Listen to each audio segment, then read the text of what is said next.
नमस्कार विद्यार्थियों। अजंत पुल्लिंग प्रकरण भाग 9 में आज हम जानेंगे तृतीया विभक्ति के एकवचन और द्विवचन के बारे में। आप से मेरा अनुरोध है कि आप ये सभी सिद्धियाँ अपनी कॉपी में सूत्र अनुसार लिखते रहें। मैंने राम शब्द की सिद्धि में प्रथमा विभक्ति के एकवचन और शायद फिर द्विवचन को पूर्ण विस्तार से लिखा था। हर सूत्र के साथ किस प्रकार का शब्द में विकार होता है या अथवा उसके साथ कुछ जुड़ता है, वह सब मैंने लिखा था। उसके बाद मैंने आपको सूत्र अनुसार समझाना प्रारंभ किया है। अब आपको हर सूत्र के साथ में हर सिद्धि के साथ में उसका सूत्र और सूत्र के साथ में उसके होने वाला विकार हर सिद्धि के साथ ऐसा लिखना है आपको, और ये लिखने के बाद आप मुझे प्रेषित भी करेंगे। तो आज हम पढ़ेंगे तृतीया विभक्ति का एकवचन और द्विवचन। वीडियो लंबा ना हो जाए इस दृष्टि से मैंने ये 2 सिद्धियाँ ही इस वाले प्रकरण में या इस वाले भाग में ली है। तो तृतीया विभक्ति का एकवचन में रूप बनता है रामेण। सबसे पहले हम प्रातिपदिक संज्ञा करेंगे। अगर व्युत्पत्ति पक्ष में करेंगे हम प्रातिपदिक संज्ञा, तो अव्युत्पत्ति पक्ष में करेंगे तब अर्थवत धातु और प्रत्यय प्रातिपदिकम से प्रातिपदिक संज्ञा होगी। फिर हम व्युत्पत्ति पक्ष में करेंगे, इसको कृत प्रत्यय मानेंगे। रम शब्द में घई प्रत्यय मानने पर तो प्रातिपदिक संज्ञा होगी कृत तद्धित समासाश्च सूत्र से। उसके बाद में प्रत्यय परश्चय और ज्ञा प्रातिपदिका सूत्रों के अधिकार में सु आदि 21 प्रत्ययों की उत्पत्ति होगी। अब चूंकि हम तृतीया विभक्ति का एकवचन बना रहे हैं तो एकत्व की विवक्षा करने के लिए द्वेकयो द्विवचने एकवचने सूत्र से एकत्व की विवक्षा होगी। अब तृतीया विभक्ति का एकवचन है तो सु औ जस ये प्रथमा विभक्ति हुई, अम औट शस ये द्वितीय विभक्ति, और टा भ्याम भिस तो टा हुआ तृतीय विभक्ति का एकवचन। तो राम शब्द से अब जो प्रत्यय लगेगा वह कहलाएगा टा। अब चूंकि यहाँ पर प्रत्यय लग चुका है तो राम शब्द क्या कहलाएगा, अब यहाँ पे अदंत अंग होगा। अदंत क्यों कहलाएगा? क्योंकि राम के म में अकार है, अ से अंत होने वाला शब्द है इसलिए अदंत, और प्रत्यय के प्रारंभ में लगा हुआ है इसलिए क्या कहलाएगा? अंग। तो यह क्या कहलाएगा? अब राम शब्द पूर्ण अदंत अंग। अब क्या होता है अदंत अंग से, ये समझ लेते हैं। टा गसीगस सामीनात्स्याः, यानी राम धन टा, इस स्थिति में अब अग्रिम सूत्र प्रवृत्त होएगा टा गसीगस सामीनात्स्याः। सूत्र को अगर तोड़ेंगे तो क्या बनेगा? टा गसी गसाम एक पद, फिर इन आत और स्याहा बहुवचन में। टा आता है तृतीया विभक्ति के एक वचन में, घसी आता है चतुर्थी विभक्ति के एक वचन में, और घस आता है पंचमी विभक्ति के एक वचन में। तो ये क्रमशः आते हैं। फिर टा के स्थान पर होता है इन। टा के स्थान पर क्या होता है? इन होता है। ये टा है, टा के स्थान पर होएगा इन। घसी के स्थान पर होएगा आत और घसाम के स्थान पर होएगा स्याह। इस प्रकार से ये बनेगा। तो अदंत अंग के परे होने पर टा को इन, घसी को आत और घस को स्या आदेश होता है। टा घसी घस प्रत्यय को तो एक साथ लिखा है और उनके स्थान पर क्रमशः आदेश होने को इन आत और स्या के रूप में लिखा है।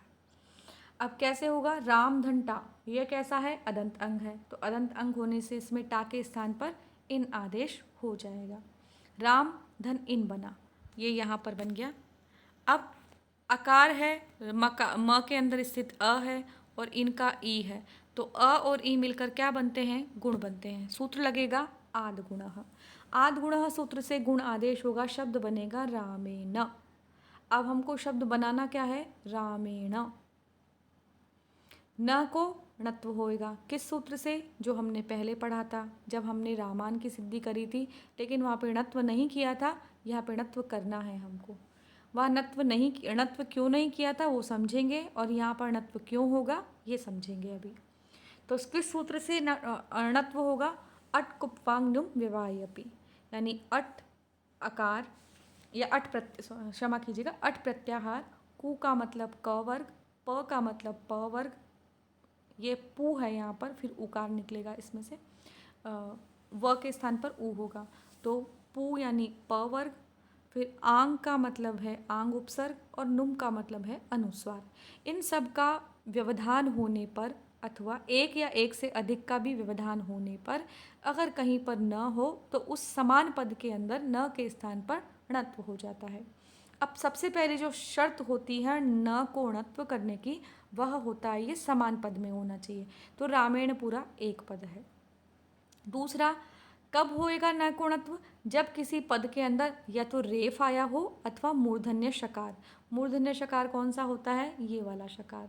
अगर किसी पद में रेफ यानी रकार ये और मूर्धन्य शकार ये दो पद आए हों तो वहाँ पर अगर न हो तो न के स्थान पर णत्व हो जाता है। अब रामेण में र तो आ गया।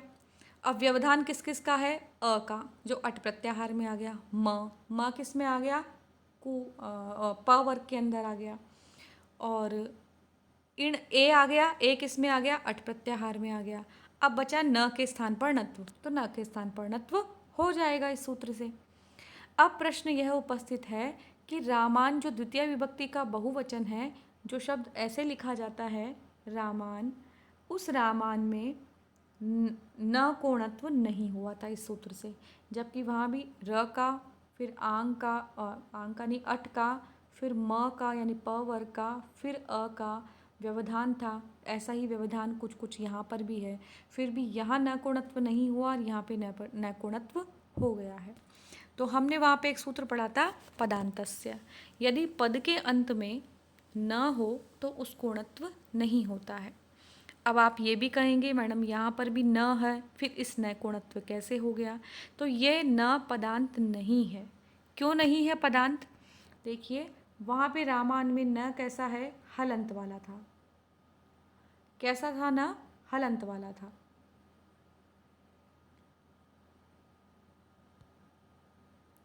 और यहाँ पर जो न है वो हलंत वाला नहीं है, अपितु कैसा है? वहाँ पे तो न हलंत वाला था और यहाँ पर न हलंत वाला नहीं है। यहाँ पर न के अंदर क्या है? अ भी है। तो इस न के अंदर अ होने के कारण यह पदांत नहीं कहलाएगा। तो इसीलिए पदांतस्य सूत्र के द्वारा इसमें निषेध नहीं किया गया और यहाँ पे अट कुप्वांग नुम वाय अपि सूत्र काम कर गया और इस प्रकार से रामेण पद की सिद्धि होती है। अब चलते हैं आज की दूसरी सिद्धि करने की तरफ।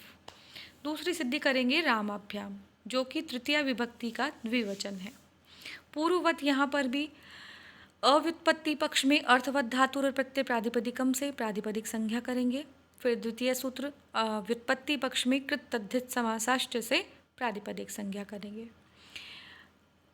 द्विवचन के कारण हम यहाँ पर राम और राम इस प्रकार से दो राम मानेंगे, क्योंकि दो बार बोलना है द्विवचन में, तो दो रामों में से एक राम शेष रहेगा। तो स्वरूपाणाम एक शेष एक विभक्तो, एक विभक्ति में अगर समान रूप आए हो तो उनमें एक ही शेष रहता है, तो दो राम में से सिर्फ एक राम ही शेष रहेगा। अब ज्ञा प्रातिपदिकात और जो वो थे वो सूत्र पहले ही आ चुके, उनके बाद ही हमने द्विवचन में दो किए हैं और उसके बाद ही एक विभक्ति शेष किया है। अब शेष रह गया एक राम। इसमें हमको द्विवचन करना है, तो द्वेकयोर द्विवचने एक वचने सूत्र के द्वारा द्वित्व की विवक्षा में हम भ्याम प्रत्यय लगाएंगे। यहाँ मैंने भ्याम के मकार को हलंत नहीं किया है इस स्थान पर, तो आप उसको हलंत कर लेना। अब आगे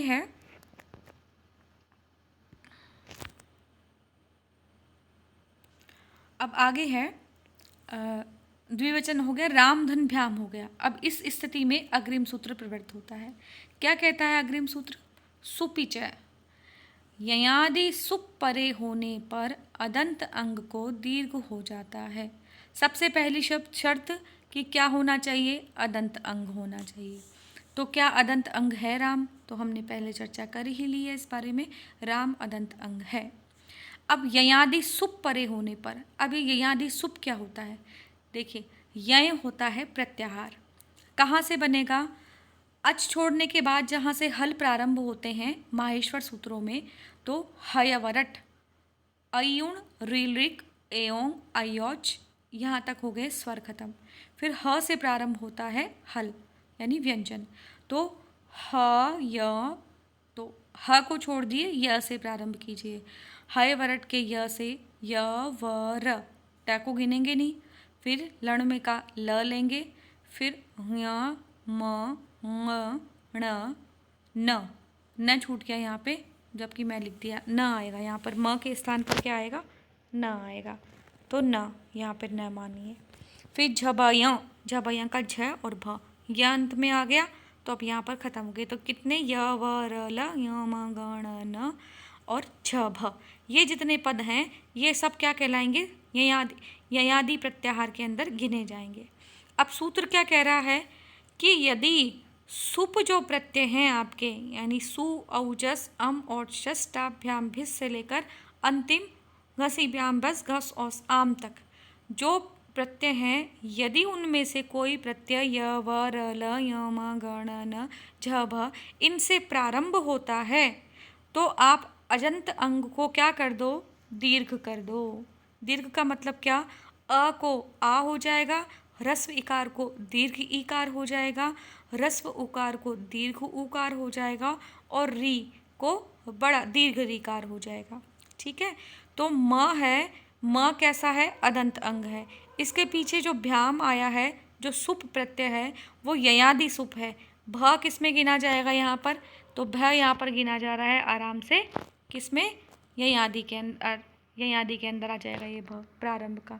तो ययादि सुप के परे होने पर इस अदंत अंग मकार को दीर्घ हो जाएगा, तो रामाभ्याम प्रयोग सिद्ध हो जाएगा।